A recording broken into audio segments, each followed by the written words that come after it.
guys, it's Dave with Dave's TR4A back with another episode of my engine rebuild saga here. Well, it's turning into an engine rebuild, I should say that. Good news, I got my head back. It turned out just beautiful. Ron Kerr did the work for me over in Fairfield, Ohio. Anyway, what did we have here? Well, first of all, I bought a set of roller rockers from TSI 2 years ago or something and never got them put on. Ron went ahead and I gave him the rockers and a shaft, and he went ahead and put it all together. Machined new bushings here to go in between the rockers and everything, so those are all set. As far as the head, let's talk about valve springs. So these are performance valve springs. They're a little bit better quality, and as I said in my previous video, 3 of the outer ones were broken and I had no idea, and all the internal valve springs were in upside down, so they're like coiled tighter on one end than the other. So I ended up having to, how do I go about this? I guess, well, let's just talk about the springs still. So in order to get the correct height of the spring, it has to be 100 pounds at whatever this specific length has to be. And what Ron had to do was machine a little, like a 30 thousandths little pocket in here to set the spring in, so it would get the correct valve or spring height on the valves. So anyway, new valves, new keepers, new retainers, new springs, and the roller rockers are on. These are 1.55 to 1 roller rockers. Here's a view of this is cylinder 1 and cylinder 2 intake port, and Ron went ahead and cleaned up some of the slag and casting, roughness in the head for there, and then also on the exhaust port. That's been cleaned up, and he did that all the way across. So, I mean, this part just turned out really well. I'm real happy with that. Okay, so here's the business end. At the moment, I can't remember off the top of my head what the valve sizes are, but they were significantly bigger than the originals. And so Ron had to, the reason we had to do that was because the exhaust seat for cylinder number 3 was just completely trashed, so he had to do some serious work to get the valves, enough material to get a good seat, and then that meant getting a bigger valve. So I don't know that much about it, other than he told me that's what we need to do, so that's what we did. So you can see he did a little work cleaning up the combustion chamber on here too. So, and it's just beautiful work. I mean, wow, did a great job.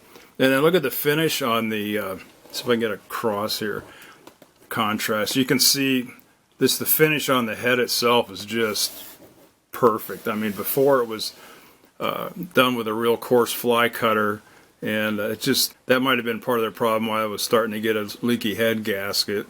So anyway, Brian ended up taking a total of 35 thousandths off the head. So that should raise my compression ratio up a decent amount, and so that's basically the head. Part of the other issue is that I had to buy a new I have to buy a new camshaft and lifters. Okay, so the reason I wanted to come around here was I put these towels down here to kind of keep all the crap out of here.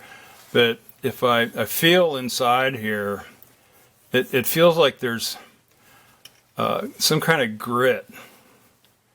I don't know. You can feel it, but I can't really see it, and it's in all these pockets where the lifters were. And I don't know if I can show you one of these. Here, I'll get one that's I can clean off. This is actually one of the better ones, and you can see it's got some little pits in it and everything. Where, I mean, they're all like that. So anyway, and it trashed the exhaust lobe on this cylinder was just completely gone on the camshaft. So, a long story short, what I decided to do is I'm going to take the engine out, and take the block over to my machinist and boil it out, make sure all the crap is out of it, and I'm going to have him put new cam bearings in it, and we're going to install new rod bearings and main bearings. I'm going to have to get a new rear main seal. I used the old style, the original replacement seal where you have to machine the scroll off, and it's not leaking yet. I have about 30,000 miles in this motor, and it's still okay. So I think I'm just going to get another seal from Brian out at British Frame and Engine for that. I'm going to get a new cam chain, and I think, well, Ron's talking about maybe balancing the crankshaft too while we got it over there. So anyway, engine and transmission are coming out here shortly, and then I'm going to get the engine block over to Ron, and I think I might have him put it together this time. I've done it twice myself, and I don't know if maybe there's something I'm doing wrong when I think there's something about pre-oiling the engine. Oh, I had a rod that I stuck down here. I pulled this out and stuck a screwdriver down there where I can get to the oil pump, and I pumped up the oil to where it was coming out of the rockers, but I don't know. Ron's got some other kind of machine he developed. It's like pressurized. It's like a pressurized canister that he fills with engine oil, and then he just puts 100 pounds of pressure on the other side of the bladder or whatever, and it pushes the oil into the engine.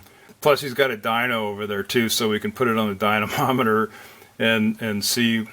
He can do like a initial break-in, change the oil, and then we'll do some pulls, see what it's got. When I get it back, I should be able to just drop it in. I'll have, the carbs will be all tuned, the timing will be tuned, and everything. So I think that's probably the way to go. So it's going to be kind of a short driving season this year, if any. So anyway, thanks for watching, and I'll post something as soon as I get a new development. That's it for now. Please like and subscribe.